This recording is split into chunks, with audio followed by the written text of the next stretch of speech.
Well, thank you all very much. It's an honor to be here this morning. Craig, thank you guys for sponsoring, and Kelly and Benita and everybody at the Georgia Public Policy Foundation. I appreciate the opportunity to address you this morning, and really looking forward to this. I want to correct one thing that you said, Kelly, when you said, somebody that's in office creating regulations. We're trying to get rid of regulations at the Secretary of State's office, so I just want to make sure that everybody realizes that. That is kind of our focus, especially when it comes to our licensing division. I've been talking to Jared Thomas with me today, my chief of staff. I know many of you know Jared.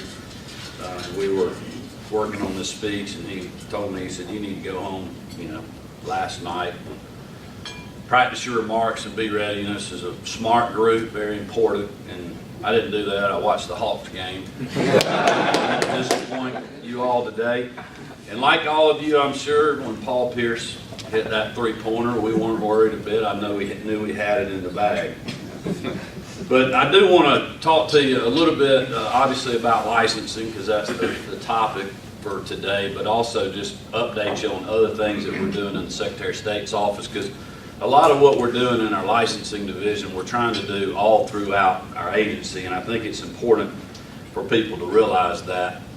And every day, really, we're one of the state agencies that many times is on the front line of people getting into the workforce, of people starting a business, people keeping their business going in the state of Georgia, and we're certainly, part of the governor's team when it comes to promoting, being the #1 state in the country to do business in, being part of that team that just makes Georgia a great place to live, work, and also to own a business or be employed by a business. And that environment is, I think, as strong as it's been in a long time. And I think as long as we don't have a national economic relapse, I think we'll continue to move forward in that way. In our licensing division, we're dealing with 500,000 licensed people a year, many of them in this room that we've worked with on issues that we've had in the office. We have a 2-year license for those professional licenses, so we're licensing or renewing, over 250,000 people a year when you think about the renewals and then the new licenses that we have coming in. So our office in Macon, we never have a slow time. It is just more busy than normal on some days down there. We have made great strides in where we are. And one of the things that we have taken pride in since I've been in the office is we are measuring just about every single thing that we do. And one of those measurements is, how quick are we getting new applications processed, if they're, filled out correctly and we have all the information. We're doing that in about 10 business days now. And then we're doing renewals in about 5 days. We used to do renewals in hours because we had an online renewal process, but when the immigration bill passed several years ago, we were required to do a secure and verifiable document check. And I'm not going to get into that whole reasoning behind that, but part of what that did, it took us from an automated process to a manual one. And when we first started dealing with that, I guess it's been about 3 years ago, it was taking us 21 days to renew somebody's license when we were doing it in hours. Well, you can imagine the amount of phone calls that generated when we went and doing something in a matter of hours to a matter of 21 days. So that created a lot of issues for us, but through the years with technology, trying to streamline our resources, we were having to take people from doing one duty to doing another. We've now gotten that down to 5 days, and that should continue to get better, because one of the things that we worked with the legislature on the year, I think it was 2 years after the bill passed, was we got a provision in there that we only had to do the secure and verifiable document check one time. There was no need for us to do it multiple times, but the original amendment to the law said that you have to check it every time you renew the license. And that was just, there's no need now. Once we check somebody one time, they should be good to go. So we're almost through the hump where we have checked everybody that we currently have on our licensing rolls, and we won't have to do that again. They can go back to the online system. So we have brighter days ahead in that regard. Some of you may know Andrew Turnage. Andrew was working for us in the front office in Atlanta in the Capitol, and was interested in a position that we had in intake in Macon because he wanted to be closer to Middle Georgia. And he has really revamped our whole intake department in Macon. Changed a lot of our processes, streamlined it. He's really motivated the employees down there, and we are making great strides. That's one reason that we're now doing, licenses in about 10 days versus it used to be 2 or 3 weeks, and we're doing the renewals now in 5 days when it used to be 20. So he's doing a great job. We're also upgrading our digital connectivity between the Atlanta and Macon offices, and we're actually working with Macon-Bibb County on this regard to really try to use technology to continue to make us more efficient. One of the problems that we had in Macon was we would have times where we could not keep our network up because our connectivity coming in the building was so bad. Well, when you don't have access to your computers, it's hard to process licenses. So really the only thing certain days down there or for hours of a day that our folks could do would be to open the mail. So we're working to make sure that our network is staying up, is staying better.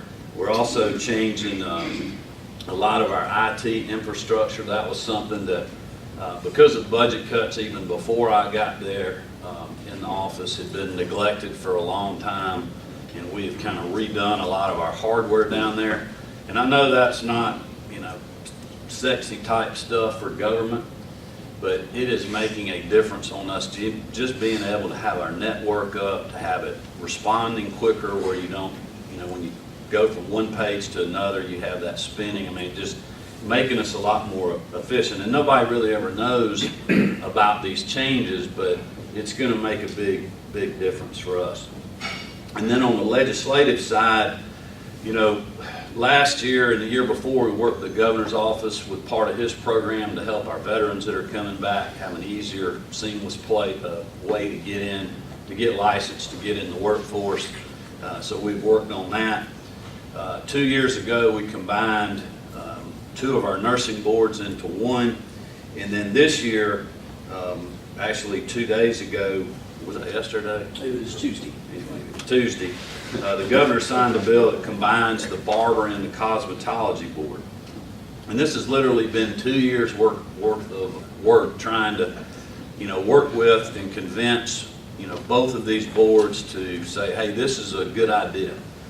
And look, that's hard to do sometimes when you're sitting there as a board member and you're knowing, well, if I support this, these 2 boards are going to be combined. Half the people that are currently serving are going to have to go to the House. So, they're basically voting to support probably them being not a member of that board anymore. But they unanimously, both boards recommended this because it's going to make us more efficient.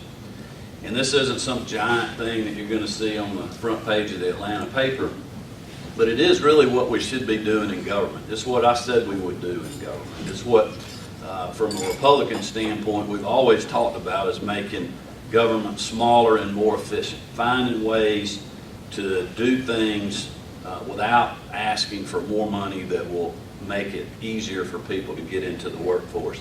And now we're going to have half as many board meetings a year as we had before. We're going to be able to combine duplicates of work, make that all more efficient, hopefully easier for people to understand. People say, well, does that really going to matter? Well, it takes a lot of staff hours to get ready for a board meeting. There's board packets you have to get. There's all these different enforcement cases that they're having to get together. Then after the board meeting, there's things that they have to do. And now combining those into one, it's going to save us some people hours down there that we can be doing other things like enforcement or just simply processing applications to get people in the workforce quicker. So we're very appreciative of the governor and the legislature for supporting that bill. And I have challenged our folks in Macon to really look and see what else we can do. Not with us trying to come up with ideas, but us working with the boards, with the associations that are involved and watch a lot of the licensing processes to continue to just try to challenge ourselves to find other things that we could do and that we could all agree on moving forward, and I think we'll be able to continue to keep doing that.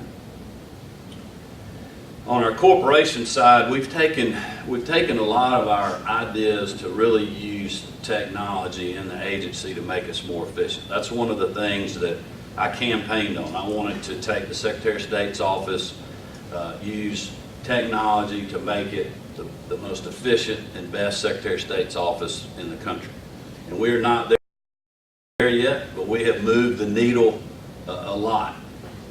One quick story in elections, we moved from the old mainframe computer to a new web-based voter registration system. Without going into a long story about a 2-year mega project that we had to work with all 159 counties on, we have now moved off of the state's network to a private data center, and we used to have months where we would pay $250,000 to $300,000 to be on our old network, and we now have a fixed rate of $60,000 a month. And we have better service, we've got better connectivity, and we now also have 24-hour service and availability of people to help us if we have a problem when we have an election going on.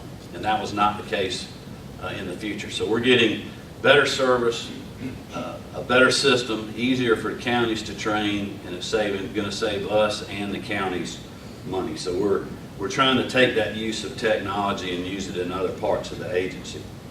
We're now working on our corporation system. If anybody had to try to file a corporation 3 years ago, when we moved from our old simple system that was very good to our system that we have now, it was just about a disaster.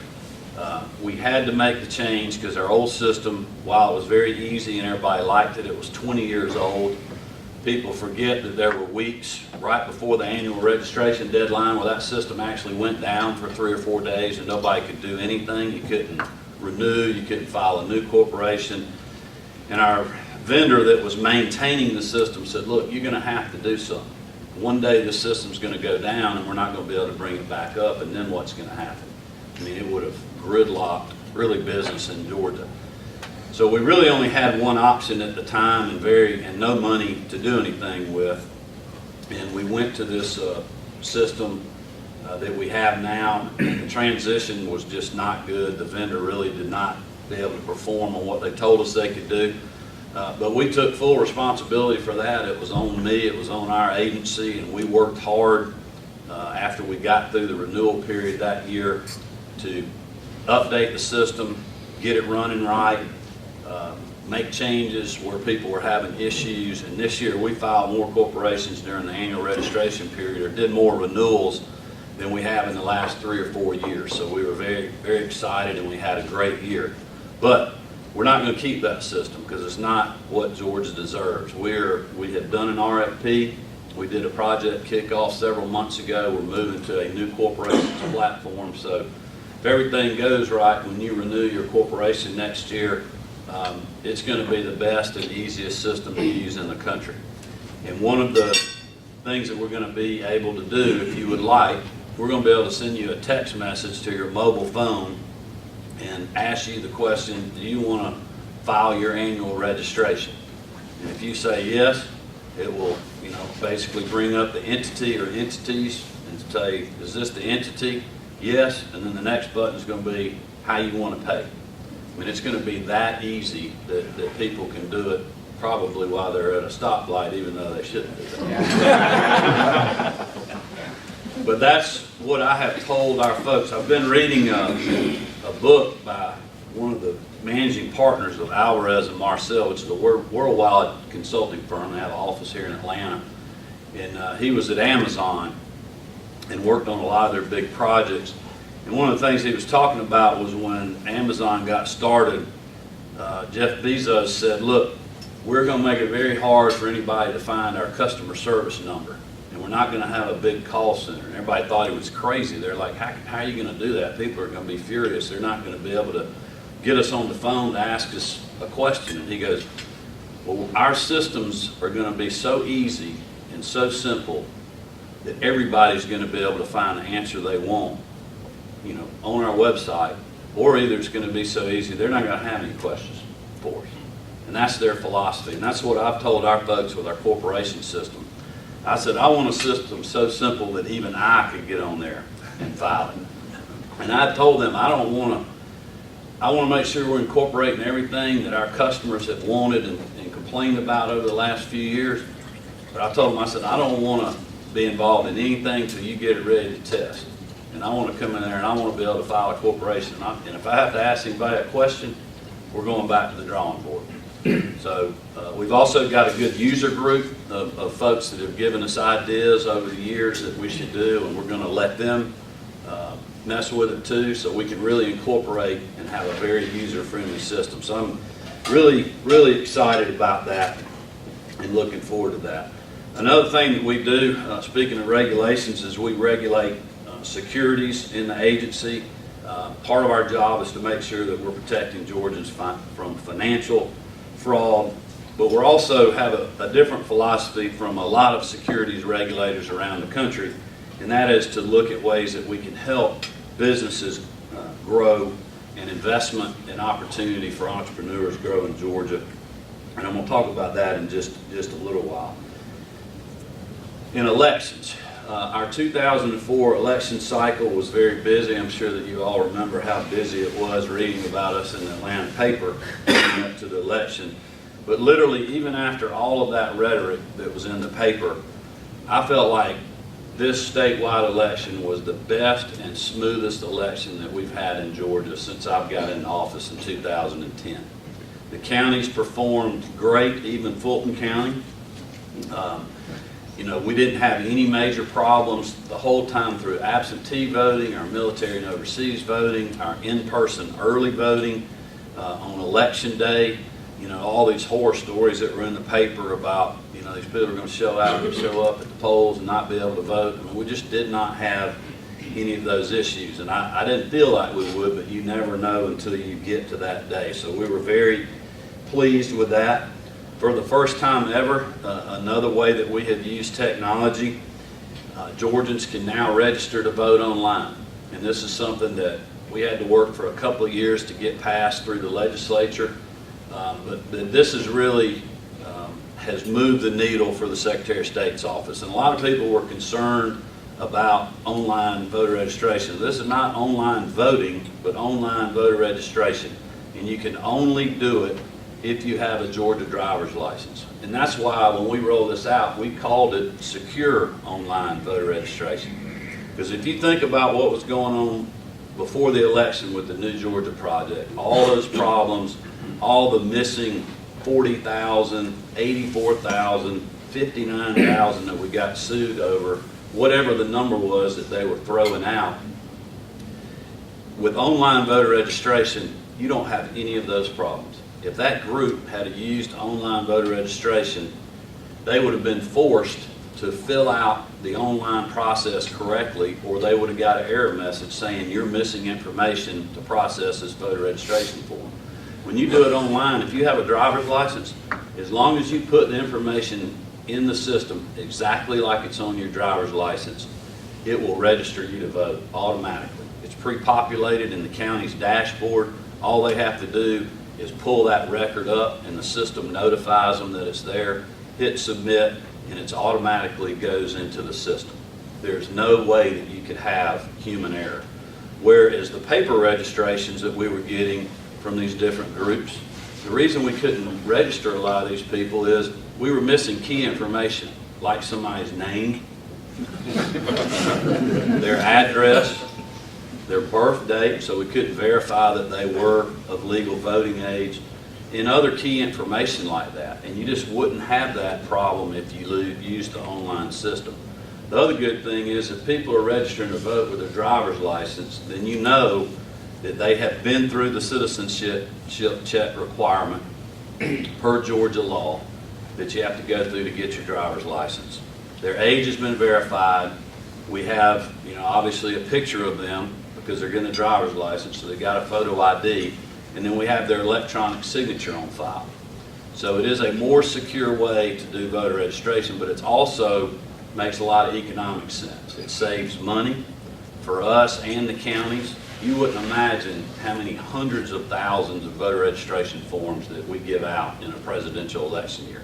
And yes, I'm saying 100+ thousand. I mean, it's amazing how many of those forms are out there.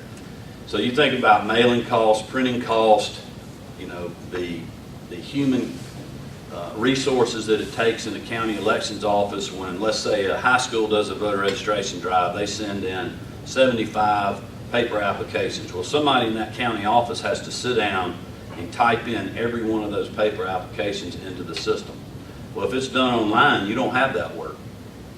So a lot more efficient, and the counties are really pushing online voter registration. And I think in the future you'll continue to see more of our registrations go online, and I think that's good government, and it's also a more secure process.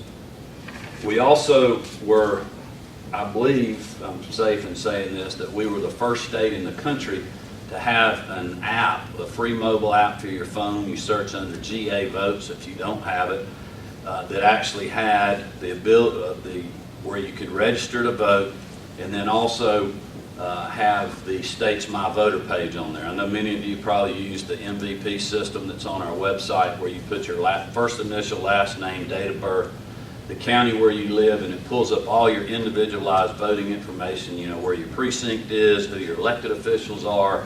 It's got links to the county so you can find out where early voting locations are, when they start, times. There's a sample ballot that you can now pull up through MVP. We just rolled out the ability to print your precinct card off. So let's say you move, for some reason the county doesn't send you your precinct card, you're not sure where you go vote, you can now actually go to MVP and you can print off a precinct card. Also, you can email that precinct card, so the counties can actually use MVP now. If somebody calls them and says, we don't have our precinct card, they can pull up the information and they can email them the precinct card in just a matter of minutes. So some really, really good technology that we've been able to work on in elections. We're also going to have the ability now to do push notifications through the mobile app, where we can notify people of key dates in elections. You know, the last day to register is coming up. Today starts early voting. And more importantly, on election day, you know, let's say, and we've had this happen before, the poll worker at whatever precinct shows up and they have forgotten the key to open the precinct. So the precinct doesn't open at 7 o'clock, and the guy gets caught in a traffic jam, and it's going to be 8:30 or 9 before they can open the precinct. We'll now have the ability to contact the people in that precinct and say, there's been a problem at the polls, your polling location is not going to be open until 9 o'clock, you know, wait before going to vote. And then we could send them another notification later in the day and say, because you opened 2 hours late, a Superior Court judge is given an order that the precinct can stay open 2 hours more till 9 o'clock tonight. And it's just another good tool for voters. We've really pledged that in every division of the Secretary of State's office that we would identify ways to make us more efficient and really to think outside the box. And one of the things that we've done in our securities division back in 2011 was we changed our securities rules to take advantage of a federal exemption in federal securities law, and we created the Invest Georgia exemption. And what it does in a nutshell is a lot of information on our website about it, but it allows entrepreneurs and other people that want to do a securities offering to do one in-state only and raise up to $1 million, and you don't have to register with the federal government. And it's really been a great innovative way to help keep our entrepreneurs and keep our great ideas in the state and not have those folks leaving here and going to, you know, North Carolina or Boston or Silicon Valley or Austin, Texas, or anywhere else to try to find money. They can actually do it right here. And there's only a few simple steps that you have to do to register. Number one, you have to notify the Secretary of State's office. Number two, you have to file a Georgia-based corporation. So you have to file a corporation with the Secretary of State's office so we know, who the registered agent is. We have a physical address. It helps legitimize the organization. the money that you're collecting from the investors has to go into a Georgia-based financial institution. So this entity has to go to a Georgia-based financial institution or a bank and open a bank account, which, as you all know, is a lot different now than it was, 10, 15 years ago, which further legitimizes them. And then, other than having to do their normal financial due diligence and offerings on a securities agreement, that's really all they have to do. There's some limits on the amount of money that non-accredited investors can give, which helps protect the public from putting all their money in a risky investment. But it's really opened a lot of doors. And I was at an event last night for a company called Ground Floor. They were looking around to figure out ways to do financial lending through the internet using a crowdfunding-based model to help fund construction projects and other things. And they were in North Carolina, and I think they were in Raleigh. They looked all around the country to figure out where they could go to best utilize this model. And they picked Georgia because we were the innovators in this regard. We were one of the first two states to do this, us and Kansas. And I was talking to them last night, and they're like, y'all were so far ahead of the curve. It really created the opportunity for us to come here. There's a limit on raising $1 million. They've already reached that threshold. They told me that last night, I think they funded 26 deals already. 12 of them have already paid back, and the average return for the investor that's investing with them through the Invest Georgia exemption was 12%, which is really pretty amazing. But those guys, when you talk to them, they're just so excited about the opportunities they have. They've spent $500,000 dealing with the federal government, the SEC, trying to take their model and use it in other states, and they're having to go through the federal government red tape. So here it probably cost them hardly anything to do the Invest Georgia exemption, but now to broaden what they're doing, they're having to go through the feds, and it's cost them $500,000 because it's really cutting edge. Nobody else in the country is doing this. But once they get all this figured out and done, it's going to change that industry, and that company that changed the industry is going to be right here in Georgia. And when people hear that story, it's going to make other people look and say, hey, Georgia's the place we need to be. We've already had 30 different companies that have used the Invest Georgia exemption. And the thing that I liked about this is a small thing that government has done and that we have pushed that is exactly what we said we would do. Try to figure out ways to get government out of the way, to make, still have enough regulation where you're protecting the public, but don't punish the good guys that are trying to be innovative and change the way that we do business. I mean, that's what America was built on. And it's very exciting to see that working. And the other thing it does, it's not government picking winners and losers. It's us having rules that are fair for everybody, and then you let the free market work. If you got the innovator or the person that has the project over here, and it's a good project, then the people that are over here with the money that want to invest and try to make that 8 to 12 to 15% on their money because they can't get but 1/10% in a CD, if they all think that model works, then they invest in it. If they don't, well, it doesn't, and the innovator's got to go back to the drawing board and find something else. But the people that were there last night, it was incredible, the energy that was there from the investors and the folks that are doing these projects and working with this group. And I would just tell you, if you're interested in that kind of thing, to check out Ground Floor on their website. They've got some neat stuff going on, and I think you'll continue to hear more about that. How much time have I got? All right. Let me close, because I want to make sure I can take some questions. But let me close with our SEC primary, which Kelly mentioned. I came up with this idea over 2 years ago, and had no idea kind of where this would go. I'd been real involved in presidential politics because I had to pick the date in 2012, and I was trying to move Georgia to a position where we had influence in the race. And I think we did better than we had normally been doing, but it was kind of a weird situation having having Newt on the ballot. Because everybody knew kind of going into our primary that Newt was going to win Georgia, so we probably didn't get as much play as we normally would have. But we still had visits.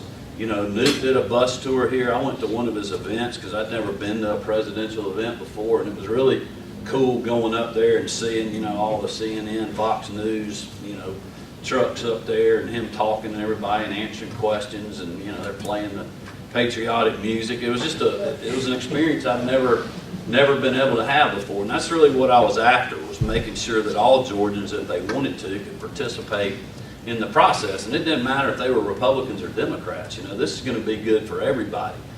And so when I went into this year, I've been trying to think about how can we have even more influence. And I got to thinking, you know, we ought to get other southern states to go with us, and then the candidates will have to come to the South and campaign. I felt like there was strength in numbers. So created the SEC primary, if you will, started talking to my colleagues, other secretaries of state, Tennessee, Alabama, Mississippi, Arkansas, and Louisiana, and Missouri. And they all liked it except the Missouri Secretary of State. And it wasn't that he didn't like it, but I think they have a caucus system, and he checked around and nobody was really interested in getting on board, and that was fine. But the other ones did. And just to update you where we are, it's really started to come together. We've gotten the most unbelievable national press. I mean, all the campaigns know about the SEC primary. We've had articles in the Wall Street Journal, the New York Times. I've been on Fox News Channel. You know, all the major papers in all these states in the South are writing about it. I mean, it's really gotten on everybody's radar because we got out there early and said, this is what we're doing. So they all knew, no matter what, Georgia, Tennessee, we were going on March the 1st. Alabama has to pass a state law to do that, as well as Mississippi, Arkansas, and Louisiana would have as well. Texas, their date is already on the 1st. I always thought that they would move off of that day and be a winner-take-all state, but they decided they want to go early, and they're staying on the 1st, and I think that only strengthens the idea of the SEC primary. Alabama, their bill passed the Senate.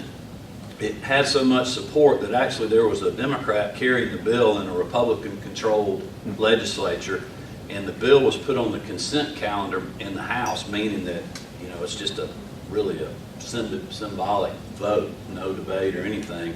It passed, and next Thursday or Friday, I think, next Tuesday, as long as 11 members of the legislature don't object to the bill, or 11 House members, then it will pass the House unanimously, which it will. And then the governor will sign it, and they will be set on the 1st. That's going to be huge, because then we've got Georgia, Tennessee, and Alabama. So regardless of what else happens, that's a nice little block of states that are centered around the Atlanta airport and the Atlanta TV media and other markets in Chattanooga and, you know, Birmingham and other places.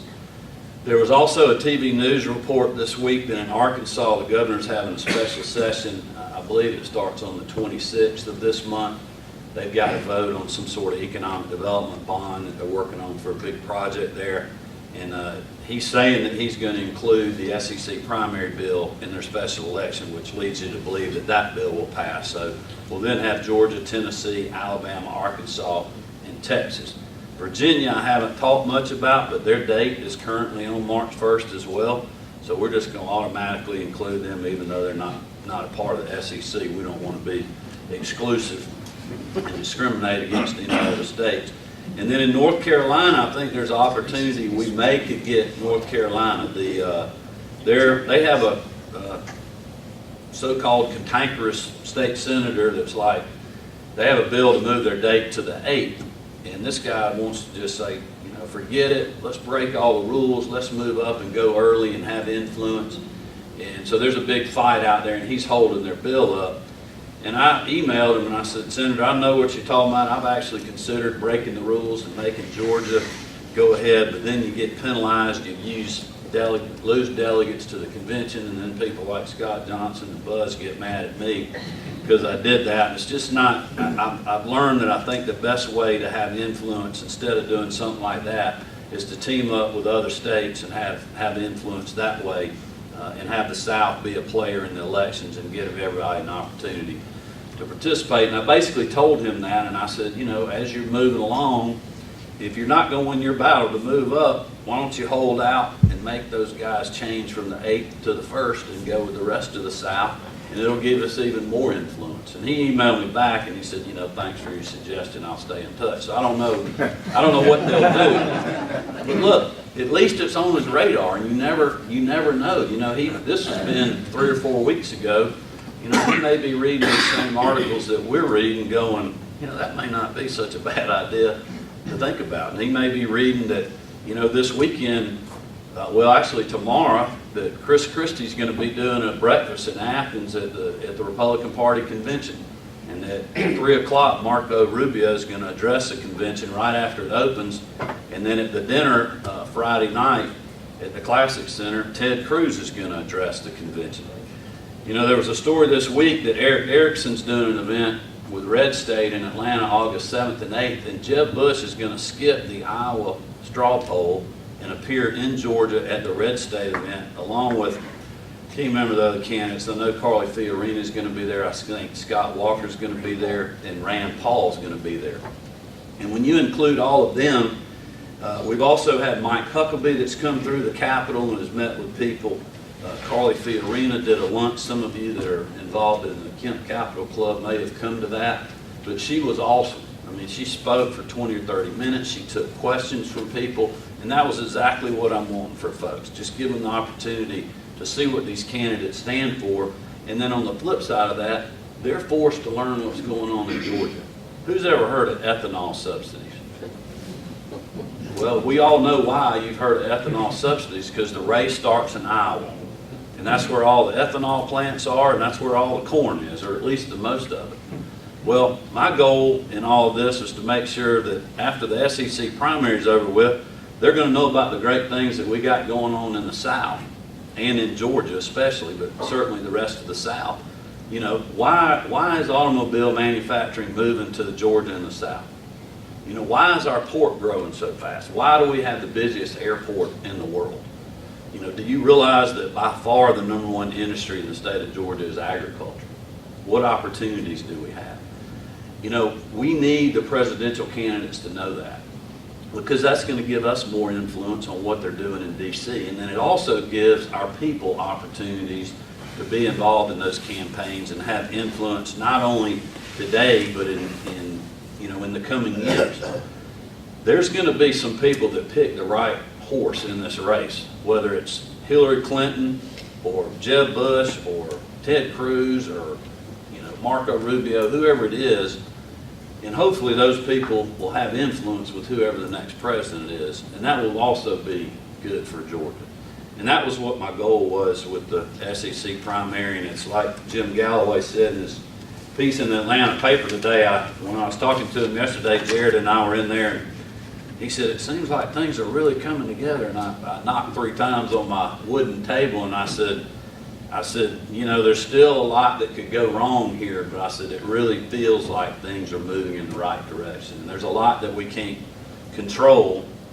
I was kidding somebody. I said, I felt like I'm still involved in the legislative session, Buzz. It's just in other states that I'm doing my bidding. But anyway, it's pretty exciting. And with that, I'll stop. And again, thank you all for being here this morning. I'm glad to answer some questions if you have.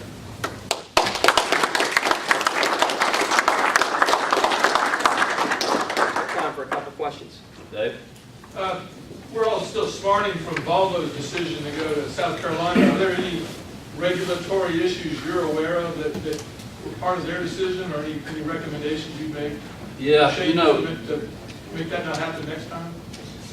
I mean, I'm not the one to answer that question. I've learned over the years that these decisions and the financial incentive packages that the governor and the Department of Economic Development are working on, that's a very, very small group of people that are dealing with that, and rightly so, because it's, you know, if word gets out of what you're doing, your competition can do more. And so I don't really know, you know, what the final blow was for us. I'm sure it's a matter of just money and what South Carolina was offering. And I think that's one of the challenges the governor has, is to to offer enough to make it worthwhile for the state, but when it gets where it's not, then you have to be, you know, a big enough man to say, hey, you know, we're done, we'll go get the next one. And I don't think anybody can fault Governor Deal. I mean, his record on bringing, you know, Mercedes and Baxter and Caterpillar back here is phenomenal. And, you know, this is one we just lost. But listen, I still think it's good for us in a way.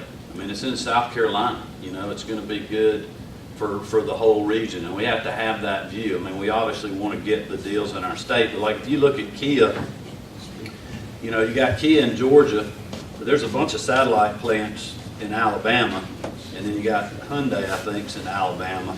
Well, you have suppliers that are in Georgia that supply Kia, but they also supply Hyundai. So just because it's in South Carolina doesn't mean it's all negative. I mean, I think it's still good for the region. It's part of, you know, really what this SEC primary is about is making people realize that, man, there's something going on down there in the South and in Georgia that we need to take notice. But as far as specifics, I don't know. I mean, I know the sites were great down there, but I just don't know what the final thing was. I'm sure that'll probably come out at some point. What are the primary arguments against internet voting? And do you think in our lifetimes we'll actually ever vote on the internet? Just security is my main concern. But yes, I do think you'll see it. I think the millennials are wondering why we're not already doing it. You know, they're like, we do everything with our phone. And there's actually been internet voting that has been done in other countries and other pilot projects. You know, West Virginia did a military voting pilot project that was basically internet voting, which, you know, I would seriously consider looking at something like that, but their project ended up costing them about $3,700 a vote. And, you know, that's just not reasonable to do that. So, but I do think you'll see it. There's a lot of neat technology coming forward, but it's also a matter of where the states want to go. You know, you have states like us have electronic voting machines. You got other states that are moving back to optical scan, paper ballots, and then you have other states that are moving completely away from going to precinct doing all mail ballots. So it's really, it's just all over the place. Is voter fraud, could you just comment on whether voter fraud is really an issue, and is an issue in Georgia, and an issue in other states? Because we read about it, but we don't really know how serious that is. Yeah, I mean, it'd be hard for me to speak specifically in other states, but I read an article in the Madison County Journal, which is right next, Madison's right next to Clark County, and the guy that owned the convenience store there just pled guilty to voter fraud. The probate judge had him arrested back a couple of years ago in an election, and that convenience store is literally 2 miles from my house. So it does happen, and you know, we're lucky in Georgia. We've got a lot of things in place that I believe help prevent voter fraud. I have one question. One of the foundation's biggest issues over the years has been transparency in government, because we are so concerned about how our taxpayer dollars are spent, and the Secretary of State's office took an early and very a great lead on that. Would you talk to us about what you're doing at your agency? Sure, yeah. Well, Secretary Handel, to her credit, started zero-based budgeting or line item budgeting in the Secretary of State's office. When I was running, I proposed, you know, continuing that, but also, you know, putting that budget up on our website, and not only that, but putting our expenditures up as well. So you can see, you know, our budget, you can see what we spend every month. Some months we may be a month or two behind getting the expenses up because we just don't have enough people. It takes us a little while to get to that report and review it and make sure that we know what we're putting out there. But, you know, all of that makes us more accountable. I mean, when our division directors build their budget every year from zero, they have to justify what they're asking the front office for. When we go to OPB, we know, you know, what we're getting, what we can do with those amount of people. And I think that's just helped us measure better, and then also be transparent. I mean, we don't have anything to hide. If anybody wants to ask me about any expenditure, I probably know about it. If I don't, there's somebody at a high level in our office that is a political appointee that will know about it. And if it's bad for me, then they know that they're going to lose their job. Yes. I have a group of students who are interested in the veteran transition issue, so that, guys coming back after being deployed, that they're fast-tracked into the licensing, the ability to sit for the licensing exam. Do you foresee that coming back again, and if so, do you know who's going to carry the legislation? Well, we've already done some things in that regard, and really the governor's kind of taken the lead with that. We've worked with him, and we've done a lot of good things that is already fast-tracking that, like certain professions, if they have a license in another state, they can just transfer it here. But I will say, too, that there's a little bit of issue. We have 40 licensing boards that do the rules and the regulations that really govern all these boards. And I have to do the administrative work of what those rules and what the laws are that the legislature passed. So I don't have discretion on those type things. And there's, people on the boards that are concerned that if a state has more lax rules or laws than we do we really want to fast track those individuals before we license them? And that's a policy argument that has got to be had that, we can't really control. But, I'm certainly supportive of those type things. And I'm also supportive of reciprocity. And one of the things we just did when we combined the Barber and Cosmetology Board is one of the things that took us so much time was there were bad reciprocity or either no reciprocity rules. And there's now a provision in there, and I can't remember what it is, but if you've been a licensed barber or cosmetologist in another state for, I think it's either 5 or 10 years, then you can just get licensed in Georgia. We don't have to have any other proof. I mean, for goodness sakes, if somebody's been cutting hair for 5 years, you would think that they're qualified to have a license. One more? You say for elections, or the Secretary of State's office has said that you have to register to vote 30 days ahead of the election. With online voting and or online registration process and all of that, do you foresee that that's going to come down? With computers, that one day ought to be enough. Well, that's a good point, but the problem is we still get a lot of paper applications, and it takes a lot of due diligence and a lot of work to get those into the system. And I would have serious concerns about changing that date. I think I hate to speak for the legislature, but I think many of them would as well. We're very aggressive about making sure that we have accessible elections, and I think in Georgia you got as many opportunities to vote and register to vote as you can possibly have, especially now with being able to go online and do it 24 hours a day. But I think the deadline's appropriate because the counties, literally, the last few days before a presidential election, we literally have our front office, we pull our investigators off the street. We have pulling people from other agencies, literally just trying to open the amount of mail that we get.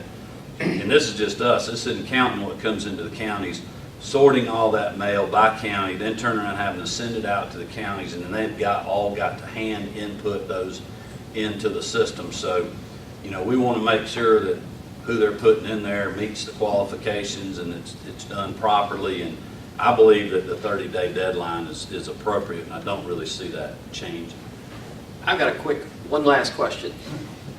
Has anyone looked at as we're lengthening the time that you can vote, the impact on the cost of elections? And we all want to have people have plenty of access to vote, but now instead of going on TV, which is the most expensive thing to do, on election day, you've got to start before the early voting period and can stay up on TV all throughout the whole election. It seems to me like that's, from a policy perspective, we want to make it more affordable to run for office.